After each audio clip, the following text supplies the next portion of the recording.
Good morning. Here is the operational roadmap for today's briefing. We will cover the evolving India-US trade framework, key updates in macro, politics, and governance, and some major moves in corporate intelligence. We'll also touch on an editorial piece before closing with a market snapshot. Let's begin. So our lead story today is the new India-US trade framework. And, at first glance, it really looks like a positive step, a bit of welcome relief.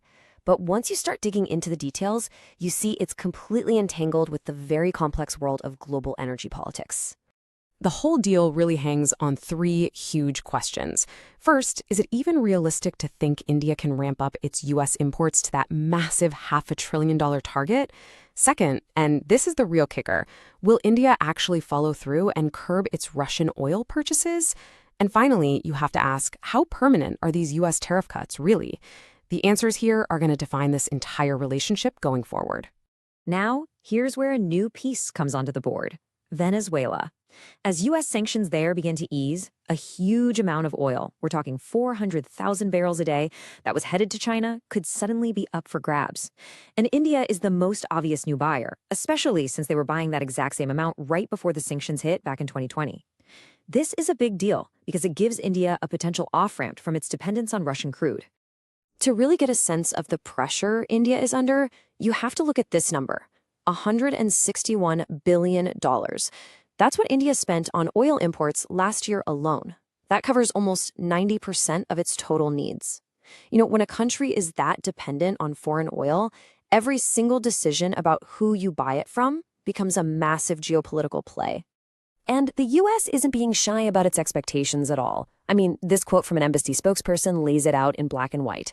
These tariff cuts aren't just some friendly gesture, they are a direct reward for a very specific promise from India: stop buying Russian oil. As far as Washington's concerned, it's a straightforward transaction. But here's where we run into a major disconnect. On one hand, you have the White House publicly claiming a clear quid pro quo. On the other hand, you have, radio silence from the Indian government and its major oil refiners.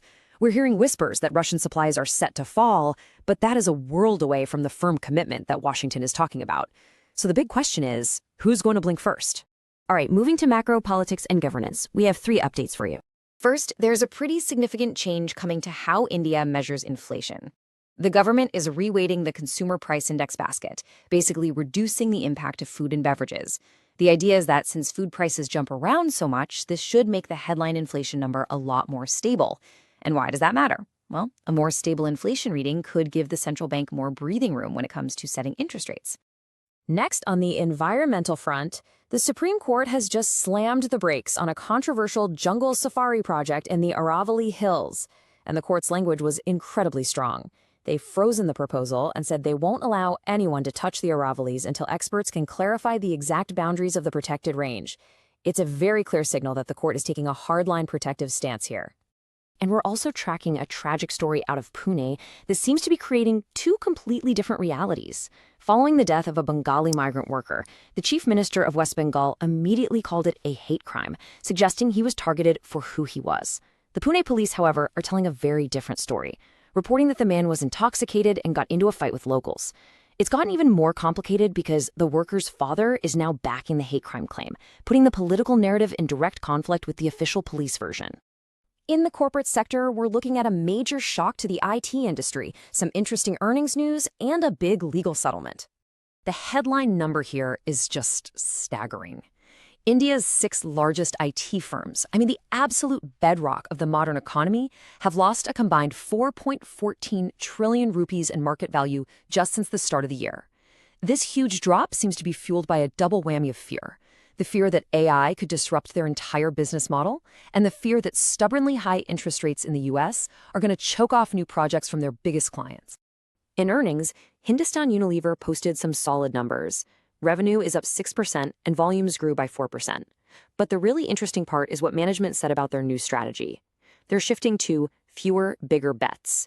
To me, that sounds like they're going to pour resources into their high-end premium brands and maybe pull back from some of the lower margin items, even though overall growth looks pretty healthy. And finally, in the pharmaceutical space, Zydus Life Sciences is putting a major lawsuit behind them. They've agreed to pay Astellas Pharma a one-time payment of $120 million to settle a patent fight over a bladder medication. The deal also means they'll be paying licensing fees on U.S. sales of their generic version for the next several years.